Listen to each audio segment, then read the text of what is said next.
Lawrence Krauss, thank you so much for being here. It's such a huge privilege for me to have you here as someone who's been following your work for many years.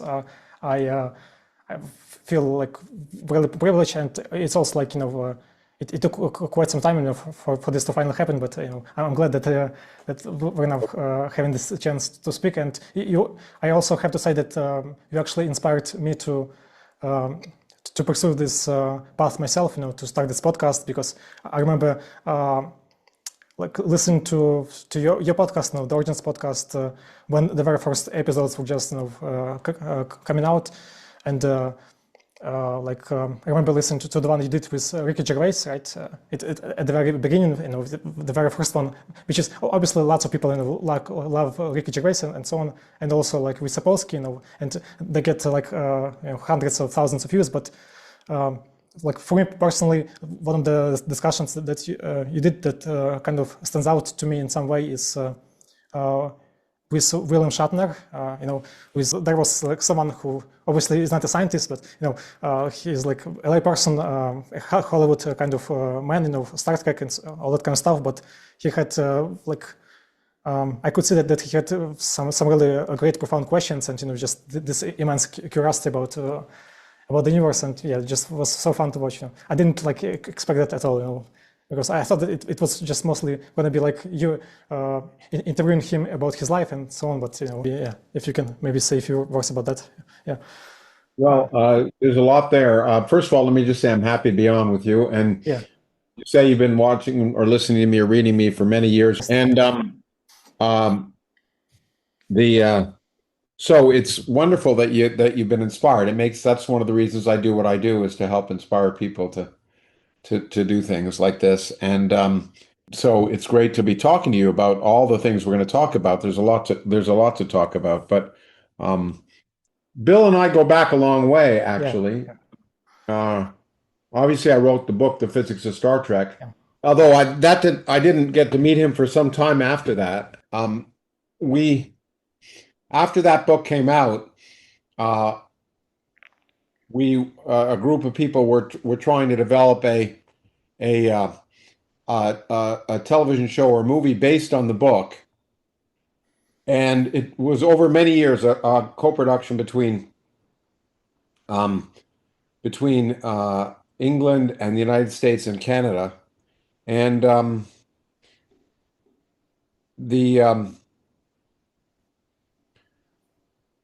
it wasn't going very well, because it's very expensive to get clips from Star Trek. Producers of the show realized that if William Shatner was on the program, he had a deal that they could use clips if he was on the show for free.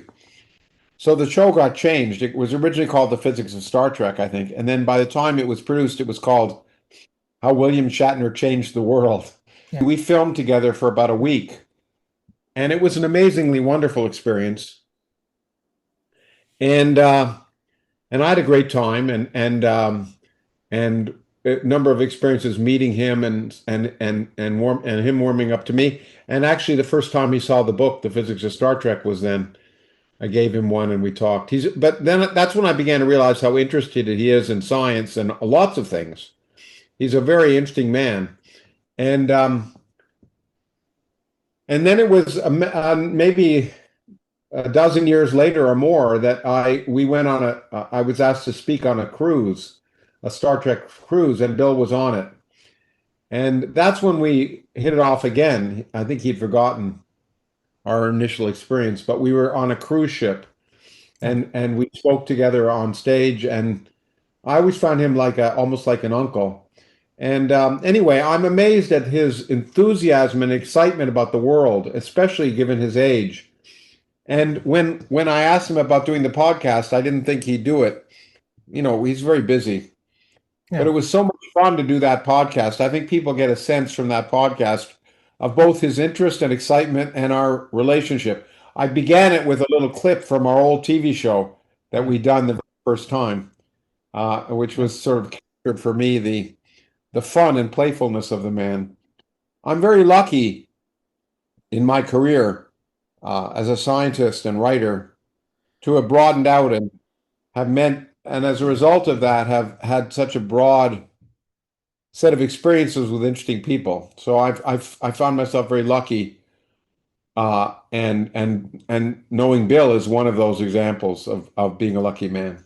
I also want to ask you about you host this Origins podcast, and you probably been asked this question 1,000 times. But what got you, like started, interested in this field? I remember I also talked with Sheldon Glashow, who I'm sure you know, yeah, Nobel laureate, of course, and He's been on my podcast, and he's also of course, and I also know that you've worked together, right, and you've written papers together, and yeah.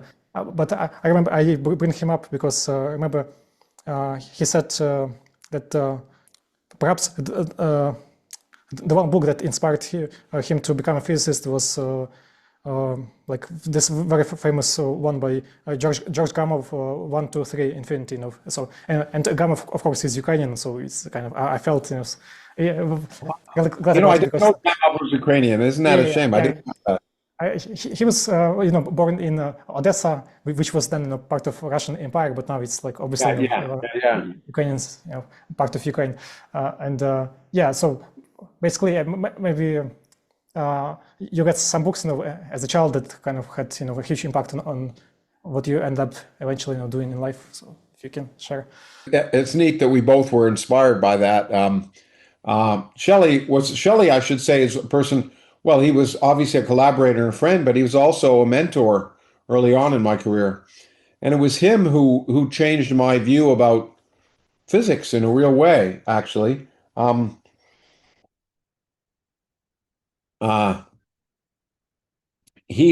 used to do mathematical physics mostly, and he was the one who said something very important to me at one point when I was a student at MIT, and he was at Harvard.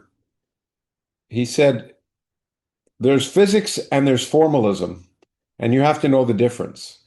And he was the one who convinced me that trying to keep in touch with experiment and physical phenomena is very important, and you shouldn't lose touch of the fact that physics is an empirical science that's based on experiment. It's really easy to get overwhelmed and enthralled with the formalism and the mathematics, but it's a mistake to lose touch with reality in that way. And but the Origins podcast, well, I mean, I ran a program at the university which was called the Origins Project, which had public events and looked at forefront science. I realized early on that almost all science at the frontier in almost every field relates to origins. And so it was a nice rubric to use to allow me to begin to explore lots of different areas at the frontiers of human intellectual inquiry, using the word origins, because almost everything new in some ways relates to origins. And it was a nice term to capture all that, and gave me the freedom to look at many different things. I got inspired by, what's interesting is that's one of the reasons why I write books. I was inspired to become a scientist because of books by scientists, because of books by Gamow. 1, 2, 3, Infinity was one of them, but there were more. And also Isaac Asimov, whose name Asimov may be Ukrainian too, as far as all I know. But also books by Albert Einstein and Richard Feynman. And so they really had an impact on me when I was younger. The first book that really made me want to be a scientist was a book about Galileo, as a matter of fact, when I read when I was 10 or 11. And so I returned the favor. I mean, it wasn't really that conscious, but I admired these scientists who had spent their lives exploring the unknown. I admired that they were willing to take time out to try and explain what they were doing and inspire people like me. And so one of the greatest thrills I can get now is to have a young person tell me that a book by myself or a TV show that I did helped them want to become a scientist. I think I can't think of any higher praise, or not even praise so much, but it's nice to know that one has an impact on people's lives that's positive. And to me, that means the world. and it encourages me, especially during the hard times, to keep on going, to keep on doing the same this and to take time out for my research to spend time communicating. I find they feed off each other. I get inspired for my research by talking to people about science because, you know, Carl Sagan, I think, said, "When you're in love, you want to talk about it all the time." And I'm in love with science, he said. Well, I guess the same is true for me.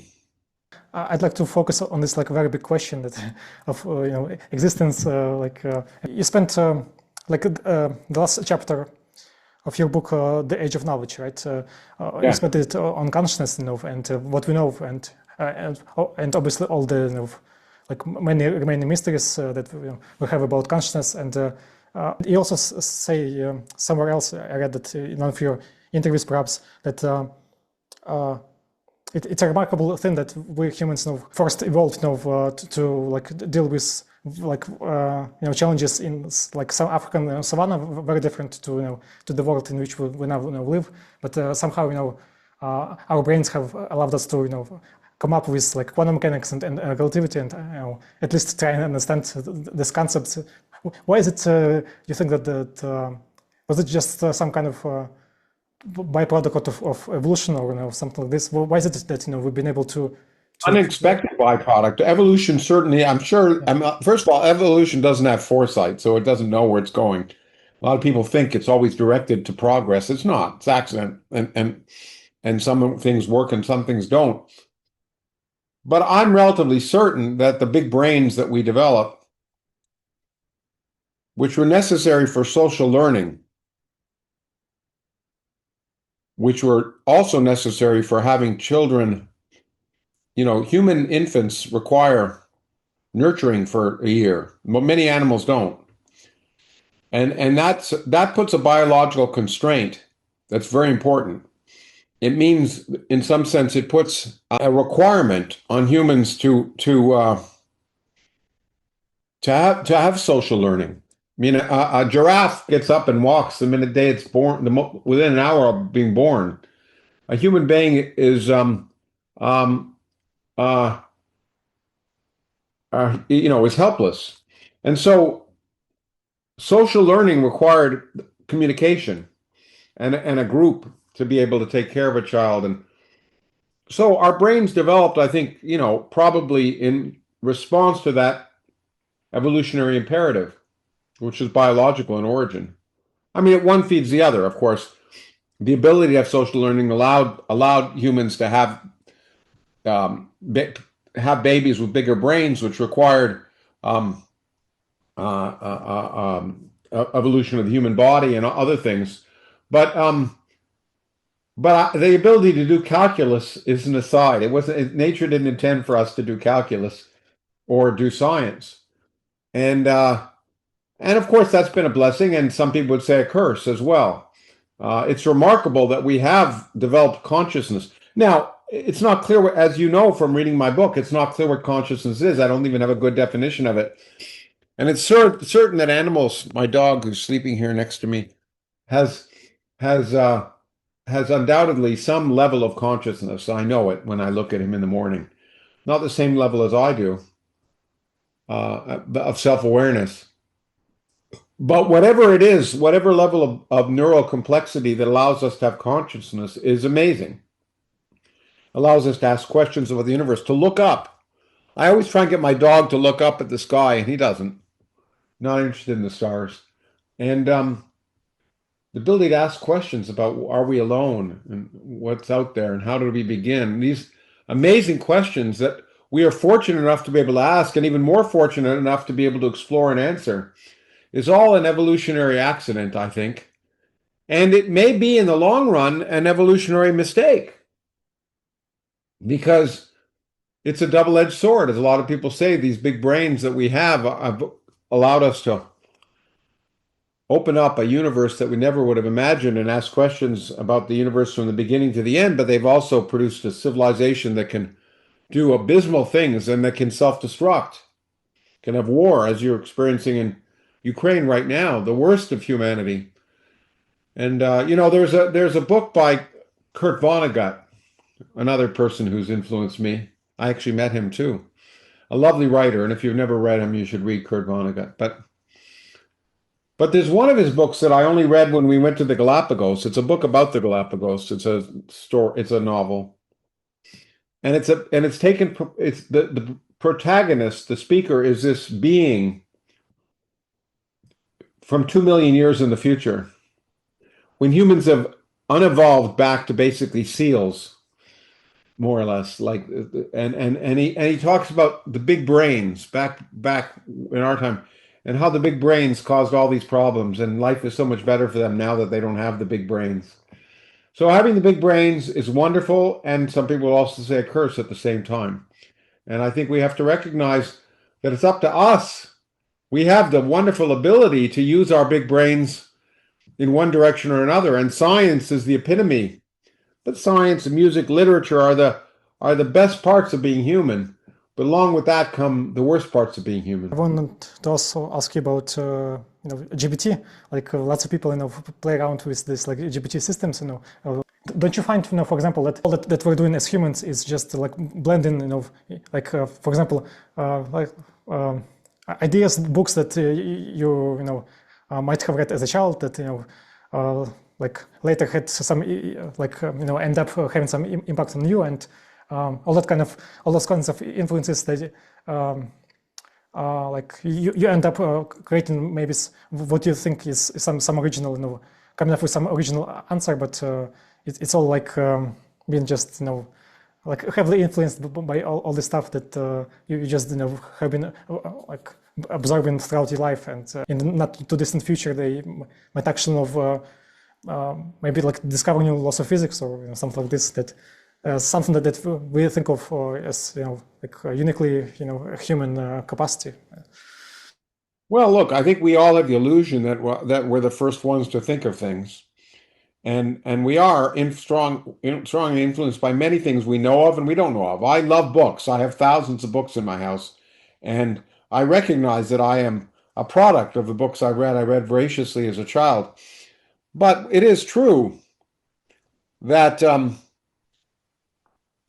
that for one reason or another, because of, I think, new experiences and new observations, we are driven to new things.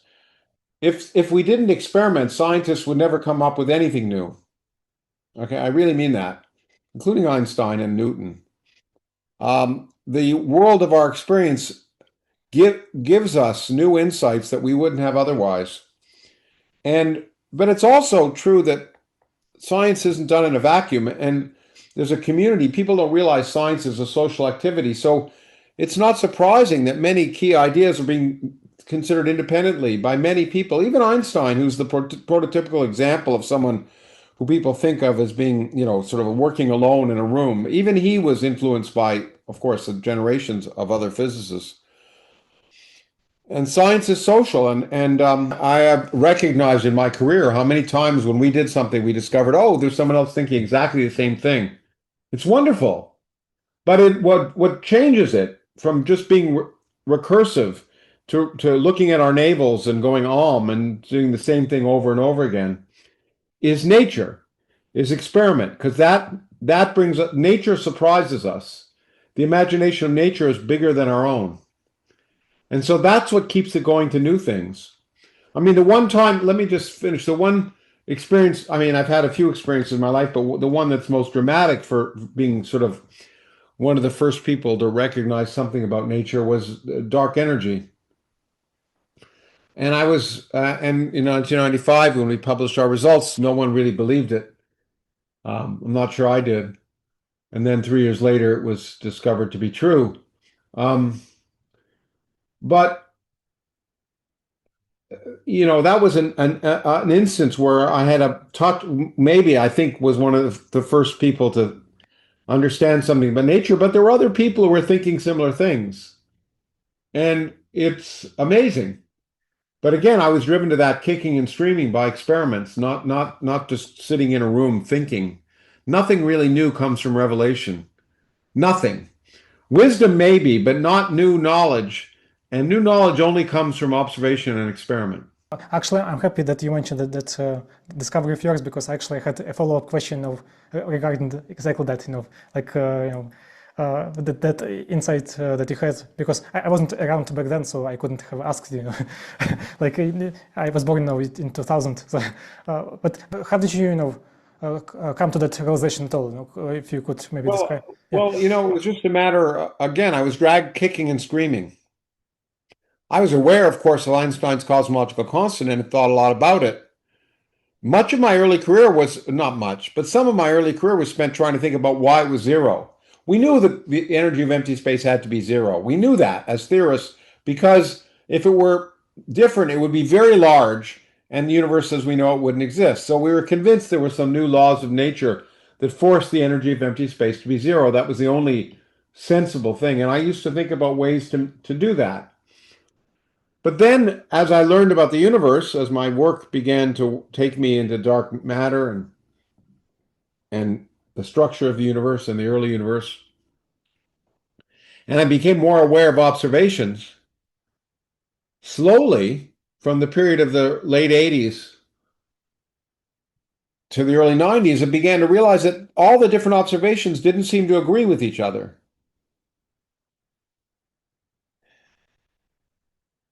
And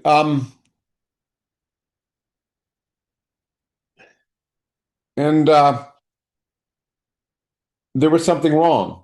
Now, what I was convinced was wrong, frankly, was one of the observations, because most astrophysical observations are wrong the first time. Most experiments are wrong the first time they're performed. And so they wouldn't all be consistent. So, and I've been in my life experienced that a lot. When I was a young professor at Yale, the Hubble constant, which is the expansion rate of the universe, had been measured by two different groups precisely, they thought. And the units wasn't important, but one of them said it was 100 plus or minus 5. Another one said 42 plus or minus 5, which if you know anything about Douglas Adams, 42 is a very special number, but if you don't, it's okay. But they clearly couldn't be consistent. And most of us thought, well, it must be 70 in the middle, and it turned out to be 70. But so I've always been distrustful of astrophysical observations because they're not experiments. Can't tweak the knobs. There's lots of uncertainties. So I looked at the measurements of dark energy, the measurements of galaxy formation, X-rays, all sorts of different things. And they weren't consistent. But surprisingly, I was also convinced on the basis of theoretical arguments that the universe was flat. It seemed to be the only possible theoretical, the only theoretical possibility that was consistent with what we saw and with our fundamental understanding of physics, mostly due to inflation and other things. So I took as a given that the universe had to be flat. It was not, I couldn't see any other possibility. But the only possibility consistent with a flat universe was not the universe that everyone thought we lived in. A universe dominated by dark matter, which I'd worked on for much of my career, more and more looked like it was inconsistent with observations. So finally, I talked to a friend of mine, a colleague, Michael Turner, about this. And we began to look at these things systematically. And what became clearer and clear to me was that everything was consistent with all the observations only if the craziest possibility in the world were true. If empty space had 70% of the energy of the universe. And that was so ridiculous that ultimately you put it all together, and I wrote a paper about that. And my point of the paper was not to say that the dominant energy in the universe resided in empty space. My point of the paper was to say, look, this is so crazy that something must be wrong. One of the observations must be wrong. And I was more surprised than anyone else when 3 years later, we weren't explicit enough. We should have said, because I know I talked to the people who did the experiments, the supernova experiments about this, and they didn't believe me. And they said, we'll prove you wrong. And I wish we'd written in the paper that one of the ways to do it would be to look at the acceleration of the universe. This is the obvious thing to do. I think maybe we thought it was so obvious we didn't need to mention it. But But the observers who were looking at how fast the universe was decelerating suddenly discovered it was accelerating. And when they came up with the result, which agreed exactly with our prediction, I'm not sure I believed it, but I was certainly surprised. And once again, nature surprised me because the possibility that empty space has energy is still inexplicable. Inexplicable. We don't understand it at all. So I kind of was right by accident in a way. I didn't have a fundamental theoretical prediction of that. It was more that the observations suggested it, and it changed everything. And I'm very, obviously, it's very satisfying to have predicted it. And, and I'm very happy a Nobel Prize was given for that. There's kind of a lovely idea connected to that. I'm sure you discussed this maybe in your books or somewhere in your writing, that in the like far future, when this like distant galaxies will have basically disappeared from our view, like those astronomers will think that our universe is like is static and empty basically, and not expanding. Yeah, it's very poetic. In the far future, they'll think they live in the universe we lived in 100 years ago. Actually, that affected one of the people who was writing. Well, the person who was writing the foreword for my book, A Universe from Nothing, was my good late friend Christopher Hitchens. And he was writing a beautiful foreword, which he told me about. I wish he'd finished it, but he died. One of his arguments was really a beautiful one, based on that argument of mine that in the far future, everything will disappear. And he said, for him, the best answer to why is there something rather than nothing is just simply to say, just wait. It won't be for long. Because in the far future, emptiness will once again reign free. I thought that was a beautiful poetic thing, and I wish he'd written it. I wish he'd finished his foreword so he could have said that. Do you think, though, that it's maybe one of the reasons that it took us so long to discover, science? People had like views about the world that are very like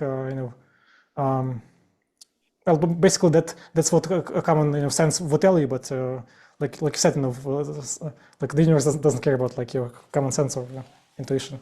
Yeah, maybe that's why it was it took so long to develop. Well, yes, no, but it's a combination. You're right. There are a lot of things we could have discovered earlier with hindsight. The cosmic microwave background is a good example. We could have if we thought about it, we had the technology for that even earlier than it was discovered. But the energy of empty space, I don't think, was one. It's true that most of us thought it wasn't there. But I think you really needed the sophisticated tools of modern astronomy to be able to put all of it together enough to be able to definitively do that. It really was a cutting edge observation, a series of observations that couldn't have been done before, combined with some theoretical developments that hadn't been developed about the nature of supernovae. So everything came together at the right time, and I don't think that discovery could have been made even 5 years earlier. So the theory and the observations came together at the same time. But you're right. In many cases, we could have known things earlier. But, it's a social discipline. It comes together and it happens when it happens. And who knows what other discoveries are out there that we'll make, and then we'll say, oh my goodness, I should have realized that already.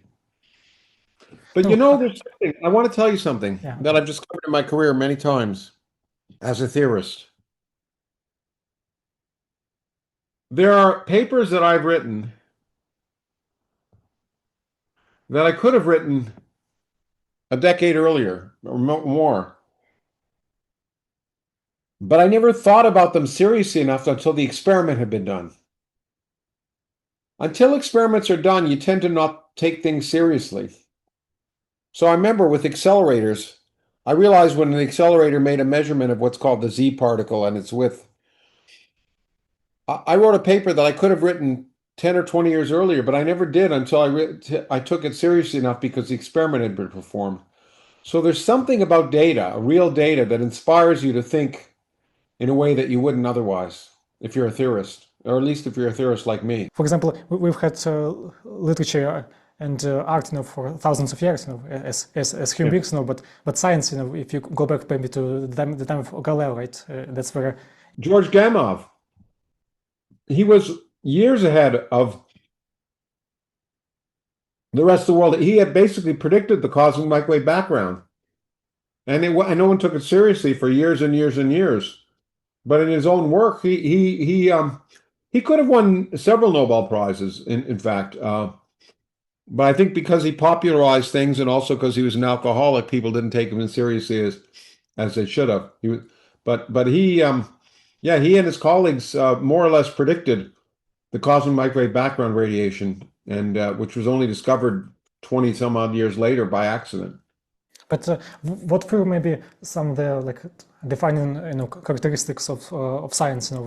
Like the nature of science as a enterprise. How do you think about it? For example, in science, we can never say that that's something like it's absolutely true and it will be forever. But we can only disprove things because new evidence may change our thinking. And our understanding is provisional. Maybe you can give a few such characteristics that about science that you think people should hear about. That's an interesting question. I think it's fair to say that much of your podcast, the Origins podcast, is about the importance of science, right, and the scientific, the importance of the scientific method. Not all, because science is part of our culture, so that's why. So I think people really should realize science is an important part of our culture, like music, art, and literature. And that's why I often include those things to show that the unity of human intellectual inquiry and the excitement of knowledge and the universe. It's not just science, and it's not just music, and it's not just literature.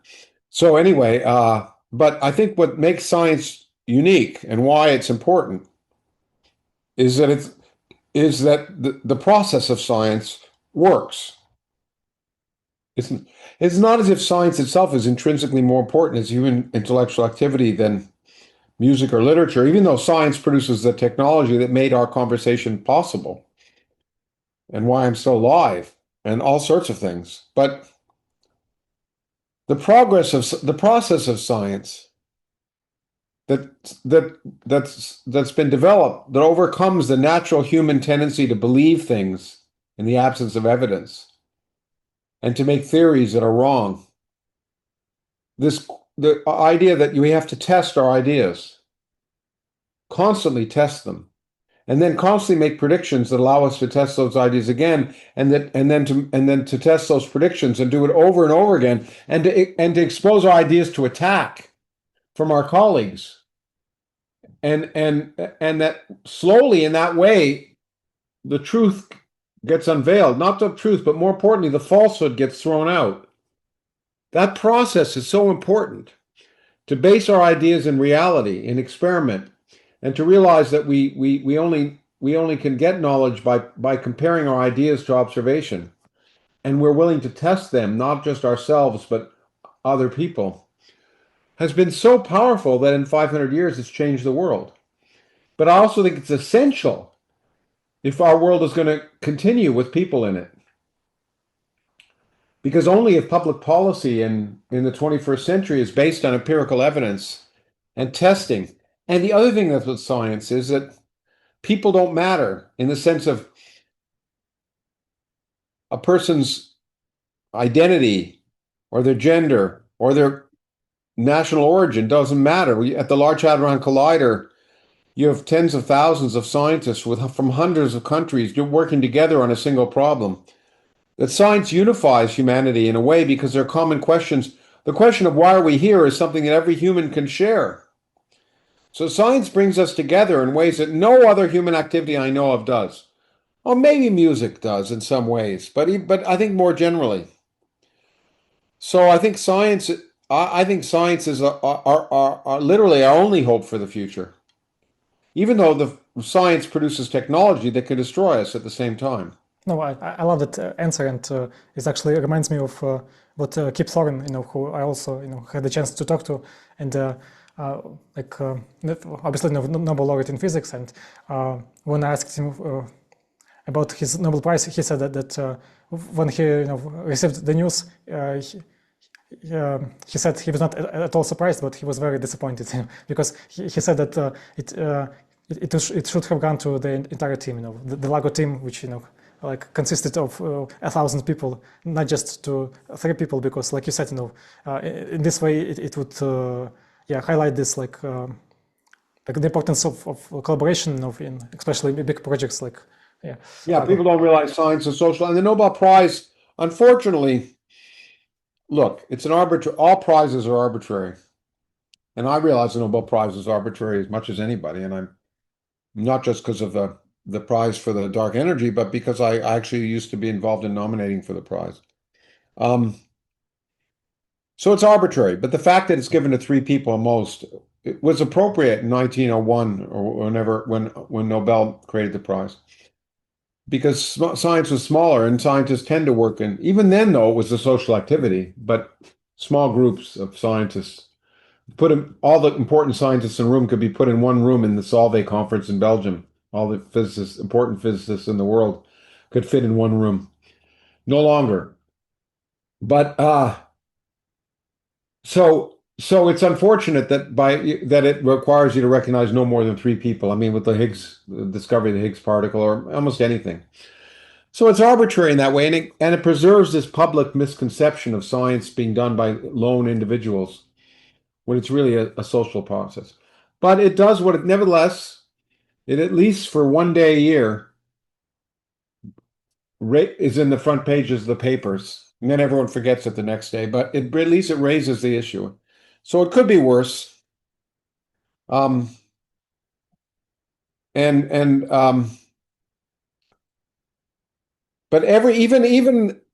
the thousands of people who work on a single experiment are affected by thousands of other people who've written papers that affected things.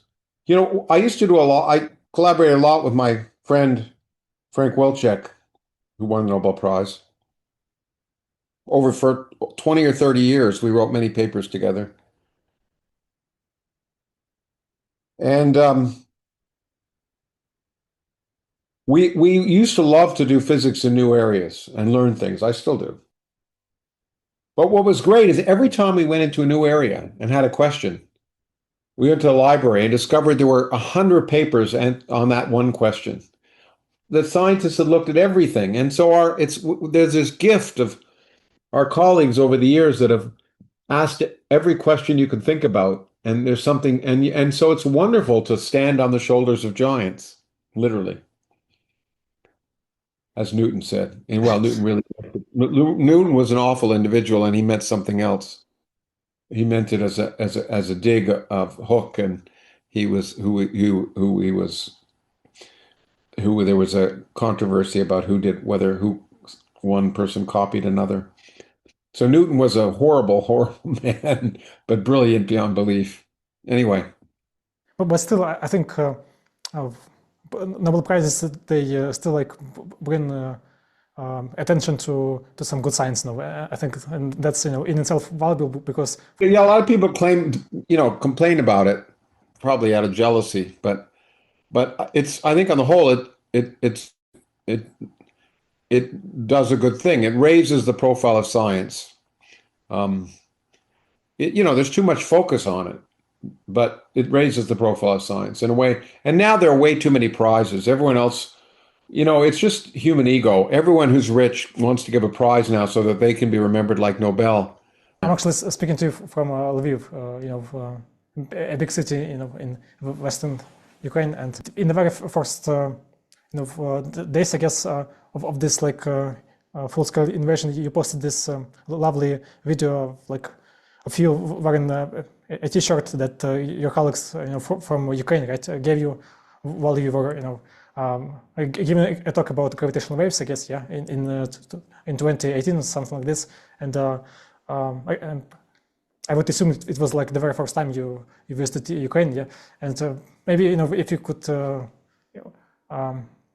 go back and maybe describe for us what was the experience like, what kind of memories you have of that. And the invasion of Ukraine hit me personally because, as you point out, I had just visited, and it really came home to me. I should say it wasn't my first visit. I was on a cruise once that stopped in like Odessa and Yalta and places like that, but not really visited.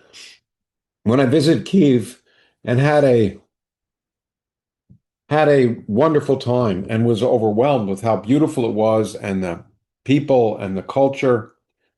Oh boy, did I want to go back. And also the recognition of the many times that there have been previous attacks.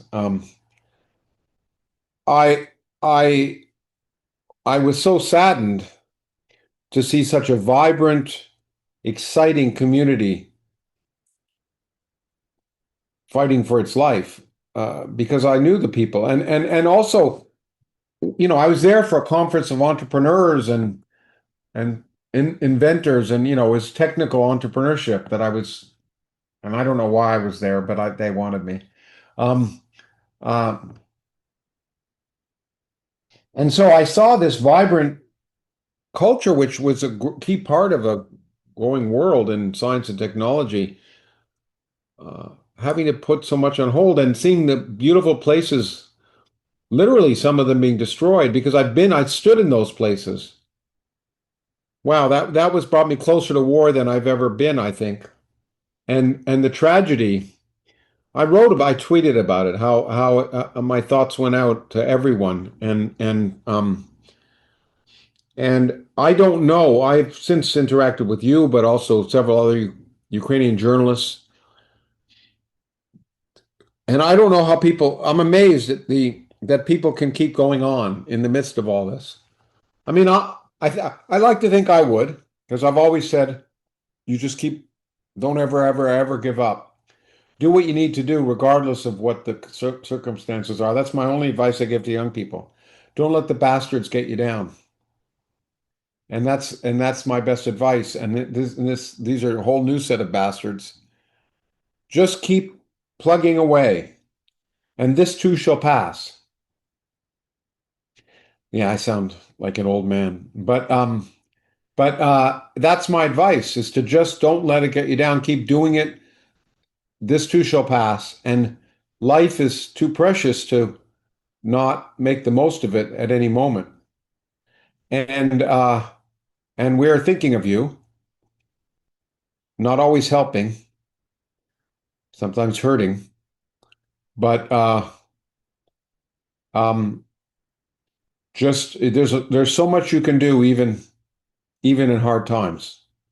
Enjoy, make the most of what you have. And I can't help but think that maybe the tide has turned, maybe the corner's turned, and maybe some semblance of normalcy will return in the next year or two. We'll see. I don't have great hope. I mean, I have very little confidence in world leaders, especially the world leaders at the moment, who I think are vicious buffoons. Well, vicious or buffoons. I'm not sure Vladimir Putin is a buffoon. He's vicious. Donald Trump is a buffoon, but also vicious. Um, but maybe this confederacy of dunces will accidentally wander together and produce something good. You never know. I like to say a broken clock is right twice a day. So maybe the same thing is true of Donald Trump and Vladimir Putin. I love when people correct me. I remember one of my favorite quotes, which I thought was due to Mark Twain, which is maybe relevant to Ukraine right now, was history doesn't repeat itself. It just rhymes a lot. And I thought what a brilliant quote, but then my friend Steven Pinker told me that didn't wasn't a Mark Twain quote. So everything has been said something before by someone sometime. That's one of the reasons I like history, frankly, is going back to ancient Greece and Rome to learn how much, the more things change, the more they stay the same, which is another famous quote. Um, how the lives of people in ancient Rome and Greece was not that different in many ways than the lives of people today. Because we're all human. We share the same emotions, the same biological urges and needs and problems. And that means that things haven't changed as much as people might imagine. But still, like, even though you said that pretty much everything has been said, already before, but for example, those like paintings behind you, or some of the like most remarkable music that that we love to listen to, it's like I can't imagine that someone else would have come up with like Mozart's symphony or something like this. No, But no, they would no, yeah, but here's the point. Of course, everything is marked with an individual's touch. But beautiful music was done before Mozart and was done afterwards. And not, the Beatles were wonderful. And they're not Mozart, but you choose. I like the Rolling Stones too. I like a lot. But I think beautiful music, I like to think, will continue to be made. And there's beautiful music being made now that I don't know of. And I don't have the effete pompousness of some people who say, well, since Mozart, there's been no good music. I think that's the mistake. It's different. And music reflects the culture of its time, just as almost everything does. And even science, in some sense, reflects the culture of its time. Not that the content of science is culturally derived, it isn't. But sometimes the approach of science is culturally derived. And but the results are independent of culture. And that's the same thing, right? Mozart wrote classical music in a time when he was influenced by his contemporaries. But that music it stands on its own, independent of the culture. but a lot of music now, it's been developed by AI, as you know, and I'm sure ChatGPT or other things will start creating music, and maybe it'll be good music. I have no problem with that. but would you have I suspect it'll be any more interest, derivative. at all in listening to music that was, was created by AI, or like or reading a public science book that was, Well, also written by. it'll be more derivative. I'm sure anything that ChatGPT now creates will be more derivative than anything. But all music is derivative in some ways. But I don't. As I say at the end of my book, The Edge of Knowledge, I don't see a big difference between artificial intelligence and non-artificial intelligence because artificial intelligence is neither artificial nor intelligent. It's a bad name, and but in the long run, I'm fully convinced that non-biological entities, in the sense that they're not based on carbon, hydrogen, nitrogen, oxygen, will have the ability to be conscious and that I don't see any fundamental laws of physics or biology or chemistry that suggest that won't be possible. So I don't take the effete attitude that there's something unique about us. There is something unique about us right now, but in the long run, I suspect the dominant intelligence on Earth won't be carbon-based. If you can maybe recommend a few books by obviously written by you, but by also by other people that you have read recently, that maybe you think would be interesting for people to check out. Yeah, Well, yeah. I hate when people ask me that because my mind suddenly goes blank. There are so many good books about so many different subjects, and I don't hierarchically list things. I never think of favorites. Um, there are lots of great physics books. I mean, my favorite physics books are people like Steve Weinberg or people like that. Uh, you've had you have you talked? I've enjoyed books by my friend Robert Sapolsky, who I think you may did you talk to him and Richard Dawkins and um, and there are new ones all the time that I learn about uh, by accident. Um, I guess I like books that surprise me and teach me new things. So while I like books in my own field, sometimes they don't surprise me. I think they're well done, but I like to learn. So pick up books on new fields. There are many authors. I have to read a lot of books for my podcast. So because if I'm interviewing someone who's written a book, I have to read their book. So unfortunately, much of my reading now is dominated by reading for the podcast. Um, and and that's involved some subjects that I don't particularly like, but I want to learn about, um, some political issues and such. I guess I like to be surprised. So the obvious people that I've mentioned, the old books. Read George Gamow, read Isaac Asimov, read Richard Feynman, read and Steve Weinberg, but there are new people coming along all the time. Some of whom I may not know about, who write really interesting books. There's a book that I enjoyed. The author I don't like.